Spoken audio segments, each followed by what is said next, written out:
Je vous souhaite la bienvenue à l'émission Saint-Jean-sur-Richelieu. Mon nom est Ghislain Plourde et on passe la prochaine demi-heure ensemble. L'édition d'aujourd'hui est consacrée à la séance du Conseil municipal de janvier, la toute première de l'année. Elle s'est tenue le mardi 27 janvier. On amorcera l'émission d'aujourd'hui avec la période de questions citoyennes.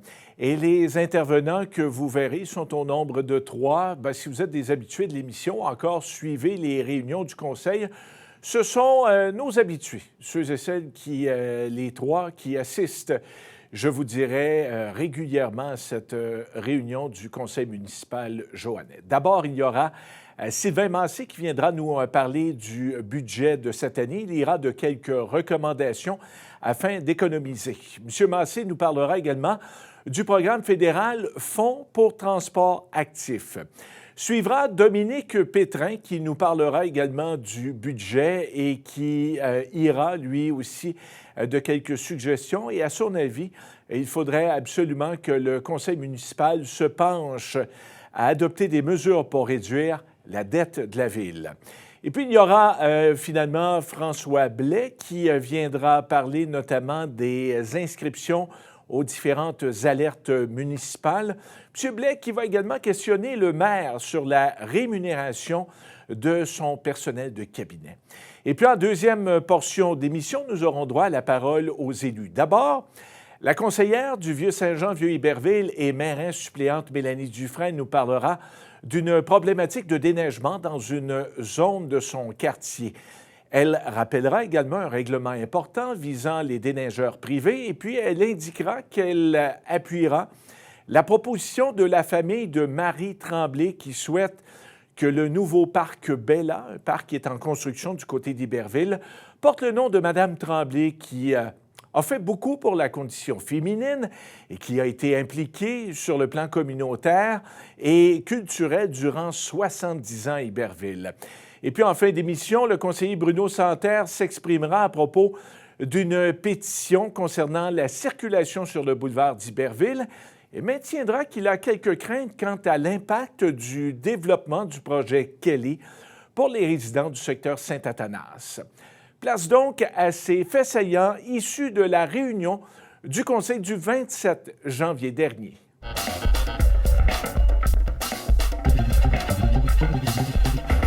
Prochain intervenant, M. Sylvain Massé, qui veut nous parler du budget 2026. M. Massé, je vous invite à vous présenter, bien sûr, au lutrin.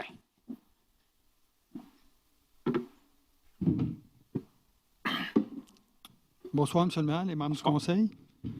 J'aimerais aussi prendre le temps de vous souhaiter une bonne année à tous. C'est notre première rencontre 2026. Une bonne année à tous les membres du Conseil et Merci. Un joyeux anniversaire.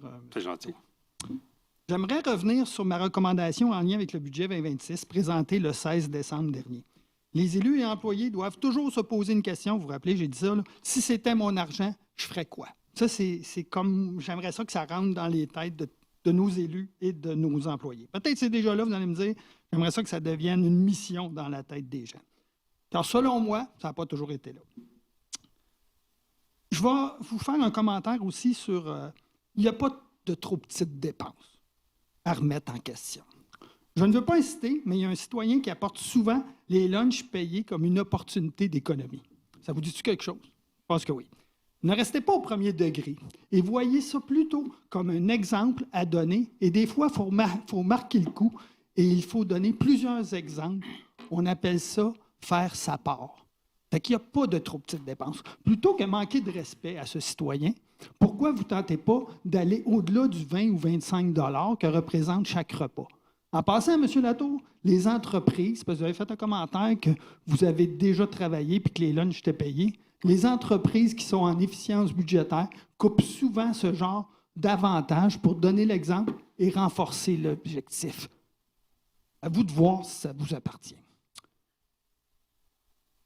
Honnêtement, il faut absolument changer notre mentalité dans le contexte économique actuel. Il faut peut-être même tenter d'anticiper l'évolution à venir pour l'économie en général. L'AC1 qui va être renouvelée à l'été 2026, qui devrait être renouvelée, qui est remis en renouvellement, elle représente assurément un nuage au-dessus de l'économie canadienne. Mais comme aux échecs, il faut savoir anticiper la suite si on veut se démarquer. Fait que c'est un message que je passe comme ça. En lien avec mon commentaire, plutôt, j'aimerais en profiter pour encourager le respect du code d'éthique et déontologique que vous avez à l'agenda ce soir, à l'avis de motion 16.5. Il y a un bout j'ai lu le code d'éthique et déontologique, puis il y a des choses que j'ai appréciées énormément. Je vous encourage à... J'imagine que vous allez tous le signer et l'enterrer. J'intervenais au Conseil le 15 avril dernier pour interpeller le Conseil sur l'obtention de notre part de subvention du programme FTA. Le programme FTA, c'est le Fonds pour le transport actif. Ce programme-là, on n'a pas été assez présent pour avoir notre part. Ce fonds-là pour le transport actif, je vais vous dire là, que le gouvernement fédéral avait mis en place, c'est un budget. Il est fermé depuis décembre, mais on n'a jamais eu notre part du gâteau, comme je pourrais dire. Moi, je paye des impôts fédéral, provincial. Puis j'aimerais ça que la Ville fasse de la recherche de subventions. Je vais expliquer tout à l'heure, je vais vous dire que je trouve... Compte tenu du temps, je dois vous demander maintenant quelle est votre question, M. Massé. Ce fonds-là pour le transport actif, il visait la construction de pistes cyclables, de sentiers puis de passerelles. Il me semble qu'on a une déficience là-dedans à Saint-Jean-sur-Richelieu. Puis j'ai comme vu des villes, comme Candiac, Mont-Saint-Hilaire, qui ont eu leur part. Et j'ai intervenu au mois d'avril pour dire comment se fait que nous, on n'a pas notre part de cette... Okay. Donc, votre question, c'est ça? Bien, récemment, vous avez fait une publication Facebook sur le PAFIRSPA. Oui. Puis j'ai vu que vous... Puis je voulais saluer puis vous remercier d'aller chercher nos parts. Moi, je paye des impôts fédéraux, des impôts provinciaux. Ça vient puis tout de la même poche. Absolument que la Ville de Saint-Jean-sur-Richelieu aille chercher une part. On n'est pas en train de mendier quand on demande une subvention. On est en train d'aller chercher la part que les citoyens payent. C'est tout ce que j'avais. Merci, bonsoir. Merci beaucoup, M. Massé. Ben oui, effectivement, vendredi, on était à Delson pour une présentation avec la ministre Charest sur le PAFIRSPA. En gros, c'est un programme pour l'amélioration des infrastructures sportives ou de loisirs. Donc, je pense que c'est important qu'évidemment, on tire notre épingle du jeu. Donc, ça m'a permis de côtoyer aussi des nouveaux maires que je n'avais pas vus encore en Montérégie et d'avoir pu jaser quand même assez longuement avec la ministre Charest. Et évidemment, on a fait suivre à l'interne auprès de notre direction ici pour s'assurer que dans le délai prescrit, on puisse bien sûr faire des demandes en conséquence. J'ouvre une petite parenthèse. Quand le gouvernement a mis en place ce programme-là, c'était une enveloppe de 300 millions l'autre année d'avant. Il y a eu pour 2 milliards de dollars de demandes pour 300 millions de budget, ce qui veut dire 900 projets pour un total de 300 projets qui ont été retenus, allant du plus petit projet à un maximum de 20 millions de dollars. Donc, bref, oui, c'est important de se positionner, mais en fait, que ce soit le PAFIRSPA ou n'importe tout autre type de programme de subvention auquel une municipalité peut avoir droit, je pense que c'est important qu'on puisse se positionner.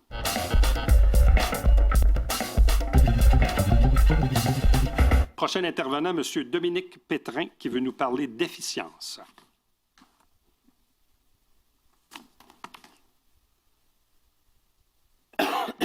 Bonsoir. Bonsoir à vous. Je sais que vous avez tous travaillé fort pour le budget, mais dans le budget, là, il ne reste pas 10 % qu'on peut utiliser, parce que le reste, c'est des incompressibles, à peu près en gros. Fait qu'il nous reste comme 29 millions. Comme M. Massé le disait, effectivement, il n'y a pas de petites dépenses. L'efficience, ça revient à dire que à chaque pièce que la Ville dépense, ça devrait se demander qu'est-ce que ça apporte aux citoyens.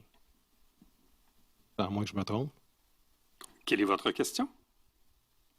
Ben, c'est ça de l'efficience? Bien, expliquez votre question, parce que là, vous parlez avec des mots. Pouvez-vous faire une phrase pour poser une question? On parle de budget, on parle d'argent. Donc, votre question. L'argent que les citoyens payent dans les taxes, il faudrait que le but de la dépenser, c'est de donner des services aux citoyens. Tout à fait. C'est la règle de l'art d'une ville ou d'une municipalité qui récolte des sous pour les dépenser. Oui. OK. Avez-vous déjà regardé le registre cumulatif des achats? Avec une loupe, non, mais c'est quelque chose qu'on regarde occasionnellement, oui. Puis il y a des comités en conséquence qui sont là, bien sûr pour le regarder de façon plus microscopique que moi, oui. Parce que ça, là-dedans, il n'y a rien d'incompressible, j'imagine? Écoutez, comme à chaque année, il y aura un exercice budgétaire qui va s'amorcer. Évidemment, au printemps, on s'enligne pour le PTI, mais très peu de temps après, on va commencer à parler du budget 2027. Puis là, cette fois-ci, le nouveau conseil au grand complet et le nouveau comité des finances va pouvoir bien sûr regarder avec attention les objectifs qu'on va se fixer en termes qu'administration pour le budget 2027, puis effectuer des choix en conséquence en regard des objectifs qu'on va se fixer pour l'année fiscale 2027. J'ai regardé, j'ai jeté un petit coup d'œil, puis sur 2 versements à MRC, on a payé 3 000 $ d'intérêt. Ça, c'est normal. C'est une question assez précise. On peut vous revenir dans le menu détail, mais je n'ai pas cette réponse-là aujourd'hui. Parce qu'on a beau dire que on n'est pas, le taux d'endettement, il n'est pas beaucoup. En tout cas, il y a des villes qui en ont plus que nous autres. C'est vrai. Mais il y en a qui en ont moins aussi. Exact. Chaque ville a ses propres enjeux. Oui, je comprends, mais on peut travailler pour...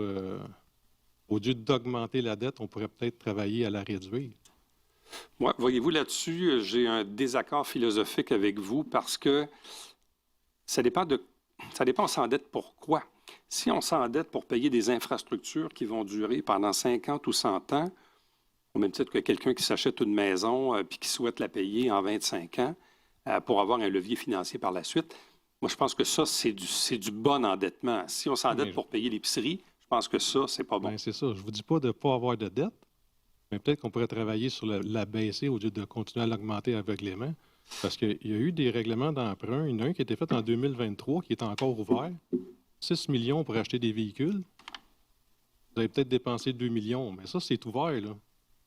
Fait que demain, il y a quelqu'un qui veut acheter 6 VUS. On achète 6 VUS. Il n'y a pas personne sur les conseillers qui peut dire, ben non, tu ne dépenses pas ça, là. C'est donné, c'est accordé. C'est comme un bar ouvert, là. Non. C'est pas comme ça que ça fonctionne, mais bon, Ben, avez-vous une autre question? Éric, oui. Éric, Monsieur le maire, je peux-tu juste répondre? Monsieur Pétrin. Monsieur Godin, allez-y. Écoutez, il y a des comités à la ville. Moi, je suis un petit nouveau des comités. Je fais partie des comités, certains comités que je siège. Je peux vous dire que tout l'argent qui nous est demandé, elle est vérifiée à la loupe. Puis il y a certains comités, comme je vous dis, allez faire vos devoirs, vous n'avez pas ces subventions-là. Donc, je suis puis même désolé, s'ils arrivent mais- aussi pour aller acheter, comme vous dites, 6 véhicules, là, il y a du monde qui a un mot à dire aussi, là. Le C'est pas un bar ouvert, le nulle règlement part. d'emprunt 2245 qui a été fait le 19 septembre 2023, là, ça a été fait pour acheter des véhicules, divers départements. J'ai à peu près tout essayé pour avoir les réponses là-dessus, je ne suis pas capable. Fait que vous achetez des véhicules, c'est ça que vous faites. Ça, Là, le vous 6 soulevez un millions, cas très particulier, mais vous savez, M. Pétrin, moi, je veux simplement vous dire ici que vous avez 13 élus, plus une direction générale et des employés compétents qui sont là pour regarder ces choses-là. Oui, c'est bien de soulever peut-être des points très particuliers comme celui que vous faites en ce moment, mais moi, je fais confiance aux 13 élus autour de la table, de même qu'à la direction générale pour regarder ces juste choses-là. vous rappeler que cette semaine, ils ont passé un article sur l'ancienne Lorette. En 5 ans, ils ont baissé leur dette de 50 %. Cette année, 2026, ils ont baissé les taxes de 5 % Ils ont réduit les dépenses administratives de 16,5 Chaque ville, chaque municipalité a ses propres enjeux. Fait qu'on On a je les pense nôtres. qu'on est capable de trouver... Alors, sur ce, je vous souhaite une on est excellente capable fin de de soirée. trouver un Le petit temps peu est d'argent malheureusement qui traîne. écoulé, M. Pétrin. Ben oui, c'est sûr. Bonne soirée à vous. Il en reste beaucoup à parler après moi.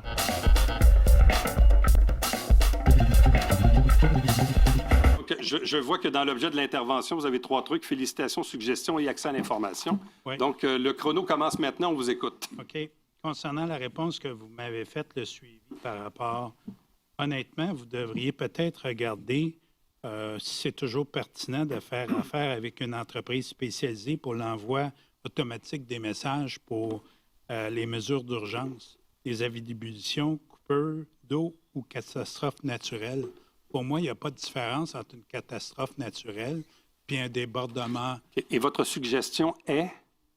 Que vous annuliez le service que vous faites affaire avec une firme externe pour l'envoi massif concernant les avis d'ébullition. Et vous voudriez qu'on le fasse comment? Comme vous faites avec le déneigement, on s'inscrit parce que vous le faites anyway en double. Vous le mettez sur Facebook, puis vous dites quand il y a des opérations ou il y a des coupures d'eau. Donc, vous n'auriez pas besoin de payer une firme spécialisée pour faire ça. Les citoyens qui veulent avoir, s'il y a une catastrophe naturelle ou un débordement d'eau, je pense que c'est la même affaire. Donc, vous pourriez aisément abolir le service de l'entreprise spécialisée, rapatrier ça au niveau de la ville, puis vu que vous faites déjà une publication sur vos médias sociaux, vous pourriez faire la même chose en envoyant un texto puis faire référence avec un point sur le site de la ville si on va avoir plus de détails. Donc, je comprends que ça, c'était la suggestion. Oui. Vous avez 2 autres points? Non, juste un dernier concernant l'accès à l'information. J'ai fait une demande d'accès à l'information pour avoir la teneur des contrats pour le personnel politique. Au bout de 30 jours, on m'a dit, ben là, on n'a pas eu le temps, on va extensionner ça encore un autre 15 jours.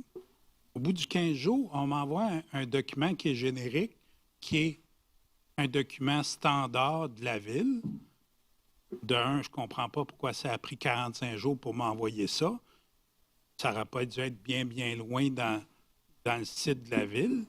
Puis deuxièmement, quand je demande d'avoir le détail, d'avoir les critères et les montants qui ont été accordés aux différents individus, j'attends encore. Puis là, on me dit finalement, bien, concernant la loi d'accès à l'information, on n'a pas le droit de vous donner l'information par rapport au montant puis des raisons. Okay. Et votre question là-dessus? Ma question, c'est comment ça se fait que d'un côté, vous me dites ça, puis de l'autre côté, j'ai le salaire du monsieur qui s'occupe de l'équipe de Mme Charbonneau, je pense qu'il est dans le fond là-bas, on a eu son salaire dans le Canada français. Ma question, c'est pourquoi qu'on a le salaire de ce monsieur-là dans le Canada français? C'est certainement pas lui qui a appelé le journaliste pour dire « By the way, je gagne tant de milliers de dollars », puis que moi, de l'autre côté, quand je fais une demande en bonne et due forme à l'accès à l'information, je ne suis pas capable d'avoir les critères qui ont fait en sorte qu'on a accordé un montant X à certains individus, puis le montant du salaire de la personne. Okay. Et les raisons qu'on vous a invoquées? Bien, je ne peux pas vous donner cette information-là. C'est la loi de l'accès à l'information nous interdit de vous donner l'information. Ma question, c'est comment ça se fait que dans le journal, j'ai le salaire de ça, je comprends, mais ça, c'est une déclaration volontaire, probablement. Je ne sais pas si Mme Lagrafière a l'information là-dessus. Est-ce que je peux donner, mettre en contexte un peu pour notre côté? En fait, c'est que il y avait un article qui était paru dans le Canada français expliquant un peu ce qui était du montant alloué au cabinet désigné, du conseiller désigné. Puis, il y avait un montant qui était de 130 000 $. J'ai corrigé ce montant-là pour donner le montant exact du salaire de M. Hurtaud. Okay. Donc, j'ai apporté la correctif directement aux journalistes. Puis, la correctif a été faite la semaine suivante. Écoutez, je peux vérifier de notre côté là, la raison pour laquelle ce n'est pas le cas, mais je ne sais pas si Mme Lagrafière, vous avez une réponse là-dessus? Bien, sans entrer dans les détails du dossier, jusqu'à maintenant, pour nous, le dossier a été répondu. Donc, Parce que, pour vrai, là, 45 jours pour recevoir un document générique, tant qu'à ça, d'un, c'est soit que vous n'avez pas assez de personnel pour traiter les demandes, ou soit parce que quand la demande elle vient de certains individus, vous systématiquement vous étirez la sauce au maximum. Pourquoi vous ne vous donnez pas la mission de vous donner l'ambition d'être une ville ouverte puis de mettre le plus d'informations disponibles sur le site Internet puis qu'on fasse ces recherches? Monsieur Blais, merci beaucoup pour votre intervention.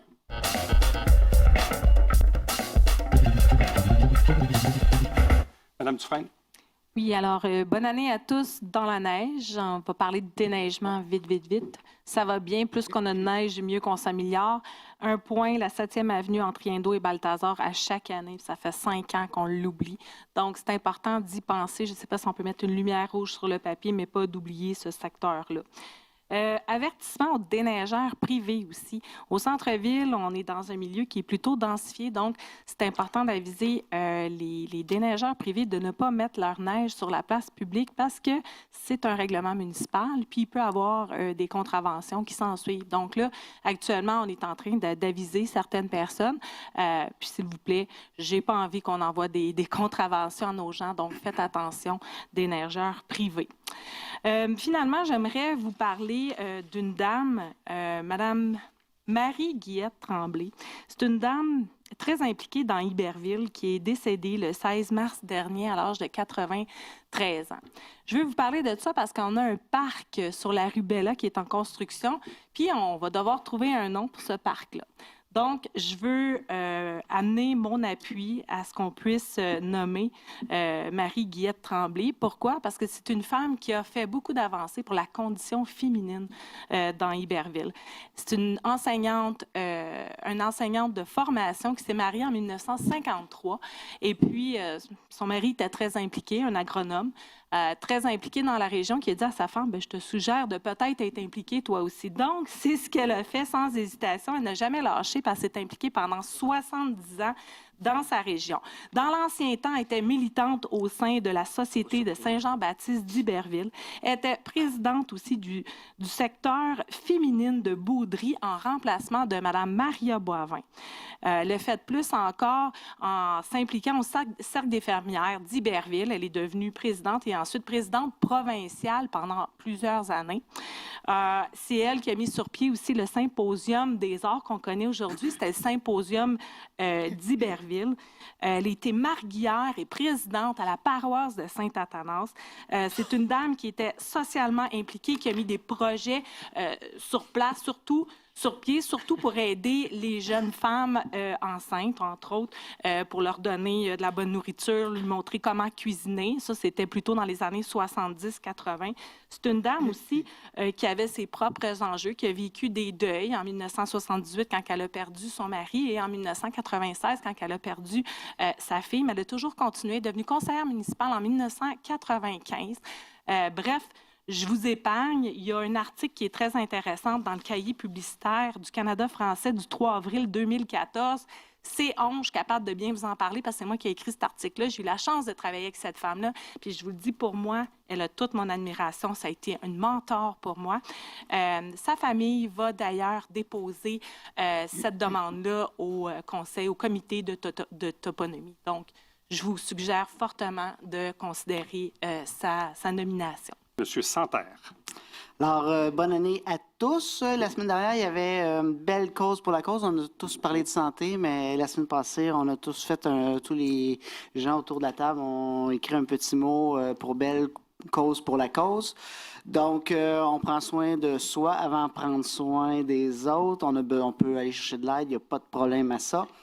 Ensuite de ça, pour les gens de la rue Beauvais à l'entrée d'Iberville, il y a une pétition qui a été déclenchée par un citoyen et les alentours. Donc, rue Beauvais, surveillez vos boîtes aux lettres concernant la circulation sur le boulevard d'Iberville. Donc, les lettres sont déjà affranchies. Vous avez simplement qu'à compléter la lettre.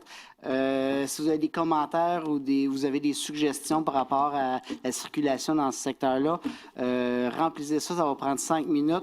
Vous mettez ça dans l'enveloppe, vous postez ça, ça va s'en venir directement à l'hôtel de ville.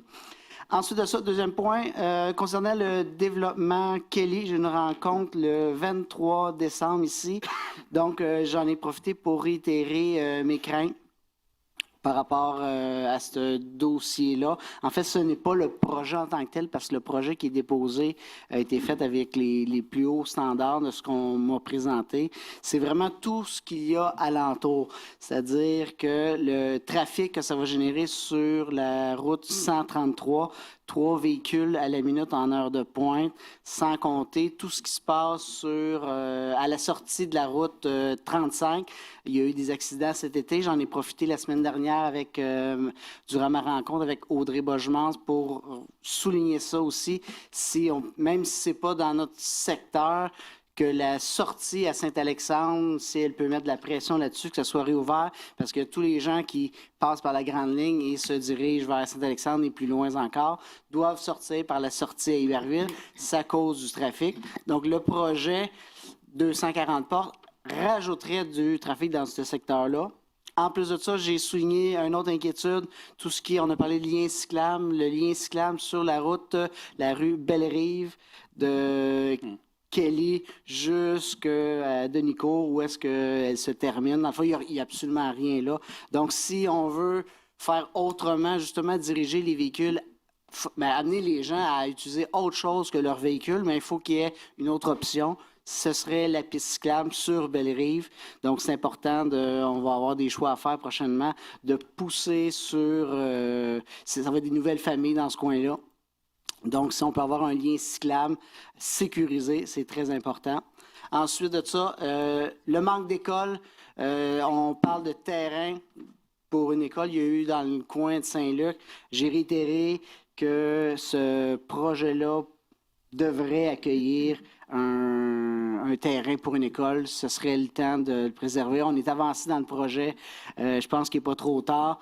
Tout ça avec une vision globale, à partir de Genêt jusqu'à Sabrevois, tous les élèves qui habitent dans ce secteur-là sont dirigés présentement vers le territoire d'NDL. Donc, on force les parents, on crée du trafic induit, d'amener tous les parents. On parle des heures de pointe où Boulevard d'Iberville est bloqué du Tiwick, la rue Lallier, jusqu'au rond-point. On attend longtemps. Donc là, on force des gens, des parents, à rentrer dans Iberville pour aller chercher leurs enfants au service de garde, pour les faire ressortir par la suite, pour se diriger vers Sabrevois, mais tout le secteur Genêt, Kelly. Donc, si on peut avoir un terrain réservé dans ce secteur-là, c'est justement pour dévier le trafic, l'amener ailleurs. Il y a un développement qui est déjà prévu pour l'école Amel, mais on sait que le temps que ça prend avant que ce projet-là se développe versus le temps de développement des maisons, ça crée présentement énormément d'incertitudes chez les familles qui habitent là. Donc, on continue sur l'étalement urbain. Il n'y a pas tant d'acceptabilité sociale.